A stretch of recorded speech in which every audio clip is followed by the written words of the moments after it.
Hello everyone, my self सी काजल टिरोलिया। उम्मीद करते हैं सब बहुत बहुत अच्छे होंगे। हमारा आज का जो सेशन है वो है related to importance of human resource management. अब ह्यूमन रिसोर्स मैनेजमेंट की बात करें तो हमने ऑलरेडी इसकी कई सारी क्लासेस अपलोड की हुई हैं, जहां हमने कंटेंट के कई सारे पॉइंट्स डिस्कस कर लिए थे। आज हमारा डिस्कशन है इम्पोर्टेंस पे। अगर आपने बाकी सारे क्लासेस नहीं किए हैं, सबकी लिंक आपको डिस्क्रिप्शन बॉक्स से मिल जाएगी। वो क्लासेस भी आप ज़रूर से कवर कर लेना। Reason being MCom entrance exam में कई सारी यूनिवर्सिटीज़ जैसे Delhi university, Jamia Millia Islamia and CUCET, हर एक एग्जाम के लिए ह्यूमन रिसोर्स मैनेजमेंट एक बहुत इंपॉर्टेंट सब्जेक्ट है, जहाँ से कई सारे MCQs कवर करता है। तो हमने पहले भी बताया था कि अगर आपका कॉन्सेप्ट क्लियर है तो आप MCQs बहुत ही ईजिली कवर कर पाओगे, और अगर आपका कॉन्सेप्ट क्लियर नहीं है तो आपको सारे MCQs मगअप करने पड़ेंगे, और एग्जाम में जो MCQs आएंगे वो आपको अटेम्प्ट करने में बहुत प्रॉब्लम होगी। तो पहले आप इसका कॉन्सेप्ट क्लियर कर लो। आफ्टर दैट जब आप MCQs देखोगे तो आपको समझ में आएगा कि बहुत ही ईजिली इसके MCQs आप कवर कर पाओगे। तो चलो फिर हम लोग स्टार्ट करते हैं अपना आज का टॉपिक। और आज हमारा लास्ट सेकंड टॉपिक है, क्योंकि इसके बाद सिर्फ challenges of human resource management बचा है। उसके बाद हम MCQ सेशन अपलोड करेंगे। तो देखेंगे हमारा आज का topic importance. Over the years, human resource management has gained importance in the business sector as well as non-profit organizations. Human capital is equally important as a financial capital is to an organization since people perform a task. ये चीज़ बता रहा है कि time के साथ, क्योंकि पहले लोगों को क्या लगता था कि एक बिजनेस करने के लिए सिर्फ और सिर्फ पैसे ज़रूरी हैं, दैट इज़ फाइनेंस ज़रूरी है। नो डाउट एक बिजनेस स्टार्ट करने के लिए, एक बिजनेस रन करने के लिए आपको फाइनेंशियल कैपिटल की तो ज़रूरत होती ही है। बट टाइम के साथ लोगों को ये भी समझ में आ गया कि बिजनेस करने के लिए ह्यूमन बीइंग और ह्यूमन कैपिटल भी इक्वली इम्पॉर्टेंट है जितना कि फाइनेंशियल कैपिटल इम्पॉर्टेंट है। क्योंकि अगर किसी बिजनेस में आपने पैसा लगाया बट वहाँ पे प्रॉपर लोग आप नहीं लगा पा रहे हो, प्रॉपर एम्प्लॉयज़ नहीं लगा पा रहे हो, तो नो डाउट आपका पूरा का पूरा फंड, पूरा का पूरा जो आपने फाइनेंसिंग की अपने बिजनेस में, वो क्या होगा, डूब जाएगा। क्योंकि सिंपली देखो, अगर मान लो दो लोगों ने अपना बिजनेस स्टार्ट किया है, एक पर्सन ने प्रॉपर इंफ्रास्ट्रक्चर रखा है, प्रॉपर कैपिटल इन्वेस्ट किया है, बहुत महंगी मशीन्स मंगवाई हैं, अपडेटेड मशीन्स मंगवाई है, बट उनके एम्प्लॉयज़ प्रॉपर नहीं है, प्रॉपर नॉलेजेबल नहीं है, प्रॉपर एक्सपीरियंस्ड नहीं है। एंड दूसरा पर्सन जिसने अपना बिजनेस स्टार्ट किया है लीस्ट कैपिटल के साथ, बट उसके पास नॉलेजेबल एम्प्लॉयज़ हैं as well as experienced employees हैं, तो नो डाउट जो सेकेंड बिजनेसमैन है उसका बिजनेस धीरे धीरे सेटअप हो जाएगा। बट फर्स्ट बिजनेसमैन जिसने इतना ज़्यादा पैसा इन्वेस्ट किया अपने बिजनेस में, स्टिल उसका बिजनेस वो रन नहीं कर पाएगा, ओनली बिकॉज कि जो उसका ह्यूमन कैपिटल है वो अच्छा नहीं है, वो एक्सपीरियंस्ड नहीं है। क्लियर? तो वही चीज़ मेंशन किया है कि ह्यूमन कैपिटल भी इक्वली इंपॉर्टेंट है जैसे कि फाइनेंशियल कैपिटल है इस टू एन ऑर्गेनाइजेशन, क्योंकि लोग ही हैं जो टास्क परफॉर्म करते हैं, पैसा थोड़ी परफॉर्म करता है। पैसा आपको रिसोर्सेज ला करके देता है। जैसे अगर आपको मशीन चाहिए, आपको रॉ मटेरियल चाहिए, तो वो नो डाउट आपको पैसे से मिलेगा, बट उस पर टास्क कौन परफॉर्म करेगा, लोग। तो लोग भी इक्वली इंपॉर्टेंट है, दैट इज दोनों चीज़ इंपॉर्टेंट है, ह्यूमन कैपिटल भी as well as financial capital भी। बट जो एक मिसकंसेप्शन था लोगों का कि बिजनेस स्टार्ट करने के लिए, बिजनेस रन करने के लिए सिर्फ पैसे की रिक्वायरमेंट होती है, वो टाइम के साथ ब्रेक हुई है। क्लियर? आगे मेंशन किया, to add further to the knowledge about the need for human resource in an organisation go through the following. बिना रीड किए भी हम इसकी कई सारे इंपॉर्टेंस बता सकते हैं। जैसे अगर ह्यूमन रिसोर्स मैनेजमेंट हो रहा है प्रॉपर किसी भी ऑर्गेनाइजेशन में, तो वहाँ पे एम्प्लॉयज़ सेटिस्फाइड होंगे। एम्प्लॉयज़ को अगर आप वेलफेयर प्रोवाइड कर रहे हो, जैसे अगर आप उनको जॉब सिक्योरिटी प्रोवाइड कर रहे हो, आप उनको हेल्थ सर्विसेज प्रोवाइड करो, तो उस केस में होगा क्या कि एम्प्लॉयज़ अपना 100% सर्व करेंगे। अगर वो 100% सर्व करेंगे तो उस केस में ऑर्गेनाइजेशन का गोल भी अचीव होगा और एम्प्लॉय भी स्विच नहीं करेगा ऑर्गेनाइजेशन से। क्लियर? अगर एम्प्लॉय को कोई प्रॉब्लम होगी, इफ इन केस मान लो एम्प्लॉय प्लान कर रहा है ऑर्गेनाइजेशन छोड़ने का, तो ह्यूमन रिसोर्स मैनेजमेंट अगर ऑर्गेनाइजेशन में प्रॉपर है तो वो एम्प्लॉय जॉब छोड़ने से पहले अपने मैनेजर से बात करेगा, अपनी प्रॉब्लम शेयर करेगा, अपने ग्रीवेंसेस बताएगा, और अगर उसकी ग्रीवेंसेस सॉल्व कर दी ह्यूमन रिसोर्स मैनेजर ने, तो वो आपके ऑर्गेनाइजेशन को छोड़ के नहीं जाएगा। क्लियर? तो ह्यूमन रिसोर्स मैनेजमेंट के बहुत सारे इंपॉर्टेंस हैं जो कि हम लोग एक एक करके रीड करेंगे। सबसे पहला, fulfil the human resource requirement. Human resource management fills in the gap between the vacancies in the organization and the suitable candidates for such positions. ये हमने सबसे पहली क्लास में बताया था कि what is human resource management. Human resource management का मतलब भी यही होता है कि जब हम right person को right position पे right time पे अपॉइंट करते हैं तो उसी को हम कहते हैं human resource management. तो अगर आपके यहाँ human resource management है, इसका मतलब आप जो भी resources, जो भी एम्प्लॉयज़ की रिक्वायरमेंट होगी आप उनको टाइमली फुलफिल कर पाओगे. क्लियर. दूसरा एम्प्लॉय रिटेंशन, नो डाउट आप उनको रिटेन करके रख पाओगे. रीजन बीइंग कि आप उनको प्रॉपर फैसिलिटीज प्रोवाइड कर रहे हो, प्रॉपर उनकी ग्रीवेंसेस सुन रहे हो. HRM not only functions to acquire the manpower. HRM एक ऐसा फंक्शन है जहाँ पे सिर्फ और सिर्फ हम लोगों को अपॉइंट करें, but also concentrates on the maintenance and retention of the human capital. But human resource management में सिर्फ और सिर्फ लोगों को अपॉइंट करना नहीं होता, बल्कि उनको कैसे रिटेन करना है, कैसे अपने ऑर्गेनाइजेशन में बनाए रखना है, कैसे मेंटेन करना है, ये सारा काम भी किसका है? ह्यूमन रिसोर्स मैनेजमेंट का. तो अगर आप ह्यूमन रिसोर्स मैनेजमेंट कर रहे हो, इसका मतलब आप एम्प्लॉय को रिटेन करके रख पाओगे. Enhance the quality of work life. It focuses on the continuous enhancement of the job facilities, hence improving the quality of employees work life. ये भी हमने डिस्कस किया था. भाई अगर एचआरएम है आपके ऑर्गेनाइजेशन में तो उनका मेन फोकस यही होता है कि वो ये देखें कि हम प्रॉपर लोगों को इन्वायरमेंट प्रोवाइड कर पा रहे हैं कि नहीं, उनको प्रॉपर वर्क प्रोवाइड कर पा रहे हैं कि नहीं. Clear. Next, redressing grievance and conflict. अगर ह्यूमन रिसोर्स मैनेजमेंट है ऑर्गेनाइजेशन में तो इसका सबसे बड़ा इंपॉर्टेंस ये भी है कि इसकी वजह से लोग अपने प्रॉब्लम्स शेयर करते हैं एंड जो भी उनके बीच में कॉन्फ्लिक्ट्स है वो शेयर करते हैं, so that human resource manager उसको सॉल्व कर पाए. Human resource management addresses the problems among employees or with the management, since it is essential for any organization to resolve its internal conflicts and grievances to ensure a sound and cooperative work environment. ये तो clear है.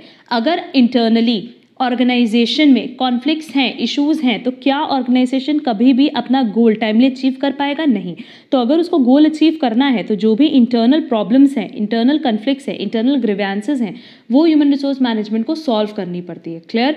तो human resource management के होते हुए ये clear होता है कि एम्प्लॉयज़ अपनी सारी की सारी प्रॉब्लम्स किससे शेयर करेंगे? ह्यूमन रिसोर्स मैनेजमेंट से, और जो भी उसका बेस्ट पॉसिबल सोल्यूशन होगा वो ह्यूमन रिसोर्स मैनेजमेंट निकालेगा. Next, achieving organizational goals. To reach the set objectives and targets on time, it is necessary to direct the employees' efforts towards the organizational goals. All this is possible only through the practice of human resource management. HRM की वजह से ही लोगों को motivate किया जाता है. HRM में basically क्या होता है कि लोगों को अपॉइंट किया और लोगों को रिटेन करते हैं. रिटेन करने के साथ साथ उनको मोटिवेट भी करते हैं कि आप ऑर्गेनाइजेशन के गोल को कैसे अचीव करोगे टाइमली, सो दैट आप अपने पर्सनल ऑब्जेक्टिव्स या पर्सनल गोल्स भी फुलफिल कर पाओ. क्योंकि ये तो क्लियर है कि अगर एक एम्प्लॉय ने ऑर्गेनाइजेशन ज्वाइन किया तो उसका अपना कुछ पर्सनल मोटिव होगा, और वो मोटिव फुलफिल करने के लिए उसको ऑर्गेनाइजेशन का गोल अचीव करना पड़ेगा. और वो गोल अचीव कौन कराता है? Human resource management. क्योंकि ह्यूमन रिसोर्स मैनेजमेंट का काम ही यही होता है कि वो टाइम टू टाइम मोटिवेट करता है अपने एम्प्लॉयज़ को. Clear. Next one is long-term existence in the market. As we all know that employees are the inevitable part of any organization. Therefore, to survive in the competition, it is imperative that the organization brings HRM into functioning. ये भी clear है. अगर आप चाहते हो कि आपका organisation long time तक चले तो आपके ऑर्गेनाइजेशन में क्या होना चाहिए? Human resource management. क्योंकि हमने स्टार्टिंग में भी ये चीज़ बताई थी कि एक बिजनेस के लिए सबसे इंपॉर्टेंट चीज़ क्या होती है? उसके एम्प्लॉयज़. अगर उसके एम्प्लॉयज़ अच्छे हैं ना तो वो बिजनेस को 0 से 100% पे भी ले जा सकते हैं. बट अगर आपके एम्प्लॉयज़ ही अच्छे नहीं हैं, बिजनेस में एम्प्लॉयज़ ही अच्छे नहीं हैं, तो उस बिजनेस को लॉस में रन करने से कोई रोक नहीं सकता. एक पॉइंट ऑफ टाइम पे वो बिजनेस बंद होगा ही होगा, है ना. तो ह्यूमन रिसोर्स मैनेजमेंट होना ज़रूरी है, क्योंकि अगर ह्यूमन रिसोर्स मैनेजमेंट है तो वो आपके अच्छे जो एम्प्लॉयज़ हैं, जो बिल्कुल परफेक्ट एम्प्लॉयज़ हैं ऑर्गेनाइजेशन के अकॉर्डिंग, है ना, राइट एम्प्लॉयज़, वो बेसिकली क्या करेंगे HRM कि वो अपने एम्प्लॉयज़ को ट्रेनिंग देंगे, डेवलपमेंट देंगे, रिटेन करने में हेल्प करेंगे. और अगर परफेक्ट एम्प्लॉयज़ या फिर कह लो कि राइट एम्प्लॉयज़ आपके ऑर्गेनाइजेशन में हैं तो आपका ऑर्गेनाइजेशन लॉन्ग टर्म तक एग्जिस्ट करेगा मार्केट में. Clear. Next is developing team spirit and feeling of belongingness. It brings together the different employees as a team to accomplish the goals of the organization. HRM also make the employees feel valuable to the organization. क्योंकि HRM हमेशा क्या करता है कि वो अपने employees से connected रहते हैं और उनकी सारी की सारी प्रॉब्लम सुनते हैं, ग्रीवेंसेस सुनते हैं, उनको प्रमोशन टाइमली दिलवाते हैं, इंक्रीमेंट दिलाते हैं, है ना. तो उनका काम ही यही होता है कि लोगों को मोटिवेट करना, लोगों के बीच में एक टीम स्पिरिट बनाना और लोगों को ये फील कराना कि हाँ, ऑर्गेनाइजेशन में उनकी बात सुनने के लिए, समझने के लिए कोई एक पर्सन अवेलेबल है जो हमेशा उनकी प्रॉब्लम सुनेगा, उनकी बात समझेगा और उनको सपोर्ट करेगा. क्लियर. तो HRM का काम ये भी होता है, HRM इसलिए भी इंपॉर्टेंट है क्योंकि HRM की वजह से एक टीम स्पिरिट बनती है एंड बिलोंगिंगनेस की फीलिंग आती है। जब एम्प्लॉयज़ को इस बात की श्योरिटी होगी ना कि उनका जो पर्सनल मोटिव है वो भी यहाँ ऑर्गेनाइजेशन में किसी को पता है, जब एम्प्लॉय को ये पता होगा कि उनको एक अच्छा एनवायरनमेंट दिलाया जाएगा, जब एम्प्लॉयज़ को ये पता होगा कि उनके सारे कॉन्फ्लिक्ट, सारे ग्रीवेंसेस सॉल्व करने के लिए एक पर्सन है, तो एम्प्लॉयज़ अपना 100% ज़रूर सर्व कर पाएंगे ऑर्गेनाइजेशन के लिए। Clear? And last one is employee satisfaction and welfare. HRM works for the welfare, safety and security of the organization. It is majorly concerned about the level of satisfaction derived by an employee from his job. अब HRM का काम ये भी होता है कि वो इस तरीके से काम करते हैं कि ऑर्गेनाइजेशन में एक वेलफेयर की, एक सेफ्टी और एक सिक्योरिटी प्रोवाइड कर सके। तो बेसिकली उनको पता होता है कि एम्प्लॉयज़ के लिए क्या क्या चीज़ें ज़रूरी हैं, वही चीज़ पे वो ऑर्गेनाइजेशन में वर्क करते हैं। जैसे अब एम्प्लॉयज़ हैं तो उनको एक अच्छा गुड इन्वायरमेंट मिलना चाहिए, वर्किंग इन्वायरमेंट, उनकी वर्क लाइफ अच्छी होनी चाहिए, उनको हेल्थ सेफ्टी मिले, सिक्योरिटी सेफ्टी मिले, उनको जॉब सिक्योरिटी मिले। ये सारी की सारी चीज़ें कौन अवेल कराता है? Human resource management. क्लियर? तो इससे एम्प्लॉय भी सेटिस्फाइड रहता है एंड एम्प्लॉय वेलफेयर भी रहता है। एम्प्लॉय वेलफेयर अभी हमने स्कोप में पढ़ा था कि बेसिकली एम्प्लॉय वेलफेयर का मतलब सिंपली यही है कि जब एम्प्लॉयज़ को बैक ऑफ द माइंड इस चीज़ की श्योरिटी होती है कि उनकी जॉब कोई नहीं ले रहा, उनकी जॉब की सिक्योरिटी है, हेल्थ सर्विसेज मिल रही है, वेलफेयर सर्विसेज मिल रही है, तो ये किसका पार्ट है? वेलफेयर का। क्लियर?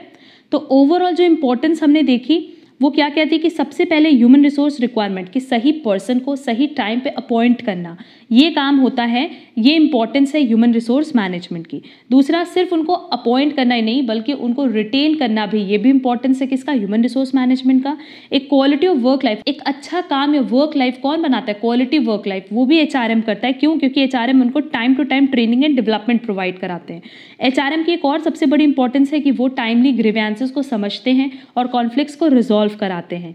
इसके अलावा नेक्स्ट इंपॉर्टेंस है achieving organisational goals, long term existence in the market, developing team spirit and feeling of belongingness, and last one is employee satisfaction and welfare. तो ये ओवरऑल हमारी इम्पोर्टेंस थी किसकी? HRM की, कि HRM इन सारे पॉइंट्स के लिए इम्पॉर्टेंट माना जाता है। क्लियर? और होपफुली ये पॉइंट आप सबको समझ में आया होगा।